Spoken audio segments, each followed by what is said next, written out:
या घटनेमध्ये एक सोलापूरची मुलगी सुद्धा शिकार झालेली आहे। या राक्षसी वृत्ती माणसाला भर चौकामध्ये सर्वांसमोर फाशी दिली पाहिजे अशा संतप्त प्रतिक्रिया बऱ्याच युजरांनी केलेल्या आहेत। याने कोणाला कुठे कुठे मारलेलं आहे ते पहा। ही संपूर्ण घटना आज आपण पाहणार आहोत। त्यापूर्वी तुम्ही चॅनलवर पहिल्यांदा आला असेल तर जरूर सबस्क्राईब करा। वलसाड येथे 14 नोव्हेंबरला एका 19 वर्षीय विद्यार्थिनीची बलात्कार करून हत्या करण्यात आली होती।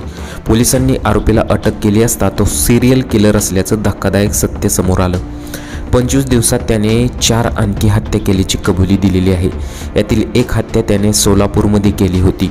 गुजरात पोलिसांनी त्याला कोर्टात हजर केल्यानंतर 5 डिसेंबरपर्यंत रिमांडमध्ये घेतला आहे। राहुल असं या आरोपीचं नाव असून चौकशीत आणखी काही खुलासे होण्याची शक्यता आहे। हे संपूर्ण प्रकरण नेमकं काय आहे हे जाणून आता आपण घेऊया। वलसाडच्या पारडी तालुक्यातील मोतीवाल परिसरात राहणारी बीकॉमची 2ऱ्या वर्षाची विद्यार्थिनी ट्युशनवरून घरी परतत होती। दरम्यान निर्मनुष्य भागातून जात असताना आरोपीने तिला झुडपात ओढून नेलं। तिथे त्याने तिच्यावर बलात्कार केला आणि नंतर गळा दाबून हत्या केली। एवढंच नाही तर आरोपी 2 तासांनी घटनास्थळी परतला होता। तिथे त्याने विद्यार्थिनीच्या मृतदेहावर आणखी 2दा बलात्कार केला। काही लोक येत असल्याचा आवाज ऐकताच तो घाईघाईने आपला टी-शर्ट व बॅग तिथे सोडून पळून गेला होता। पीडित विद्यार्थिनी संध्याकाळी उशिरा झालं तरी घरी का पोहोचली नव्हती, यानंतर कुटुंबाने तिचा शोध सुरू केला। पोलिसांकडे तक्रार केल्यानंतर 2 पथकं तयार करून शोध सुरू करण्यात आला। एका सीसीटीव्हीत विद्यार्थिनी घरी जात असताना कैद झाली होती, पण रस्त्यातूनच ती गायब झाली होती। यामुळे पोलिसांनी रेल्वे ट्रॅकजवळ परिसरात शोध घेण्यास सुरुवात केली। रात्री उशिरा मोतीवाला फाटकाजवळ तिचा मृतदेह आढळला। शवविच्छेदन अहवालात बलात्कार आणि त्यानंतर गळा दाबून तिची हत्या केल्याचं उघड झालं। पारडी पोलिसांनी अज्ञात व्यक्तीविरोधात गुन्हा दाखल केला होता। यानंतर 10 पथकांनी तपास सुरू केला होता। पीडितेजवळ सापडलेले टी-शर्ट आणि बॅग हा मुख्य पुरावा त्यांच्याकडे होता। रेल्वे रुळाजवळील सीसीटीव्ही फुटेज तपासलं असता पार्किंग कॅमेऱ्यात तो टी-शर्ट घातलेला आणि तीच बॅग घेऊन जाणारी एक व्यक्ती दिसली। यानंतर आरोपीचे फुटेज गुजरातच्या सर्व रेल्वे स्थानकांच्या पोलिसांना पाठवण्यात आलं। या काळात 2000हून अधिक सीसीटीव्ही फुटेजची छाननी करण्यात आली। तपासणी दरम्यान पोलिसांना चोरीच्या घटनेत आरोपी सुरतच्या लाजपोर कारागृहात बंद होता अशी माहिती मिळाली। मे महिन्यातच त्याची जामिनावर सुटका झाली होती। लाजपूर कारागृहातील काही कैद्यांनीही त्याची ओळख पटवली। तपासात आरोपी हा मूळचा हरियाणातील रोहतक येथील रहिवासी असल्याचं समोर आलं।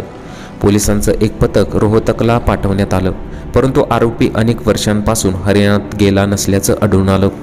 अनेक वर्षांपूर्वी चोरीच्या घटनांमुळे त्याच्या कुटुंबियांनी त्याला घरातून हकलून दिलं होतं। त्याच्या वडिलांचं निधन झालं आहे। तपास पथकांनी आरोपीच्या गुन्हेगारी पार्श्वभूमीची माहिती मिळवली। यासह तो ट्रेनमध्ये फिरत असे सर्व गुन्हे करत असल्याची माहिती मिळाली। या कारवाईत गुजरात, महाराष्ट्र, राजस्थान, ओडिशा, आंध्र प्रदेश या राज्यातील पोलीस अधिकारी सहभागी झाले होते।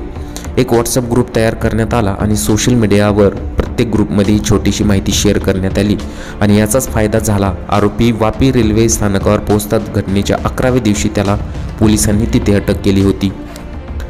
तपासात उघड झालं की आरोपीने वापी शहरातील एका ढाब्यावर नोकरी केली आहे। घटनेच्या दिवशी तो ढाब्याच्या मालकाकडून पैसे घेण्यासाठी वापीला आला होता।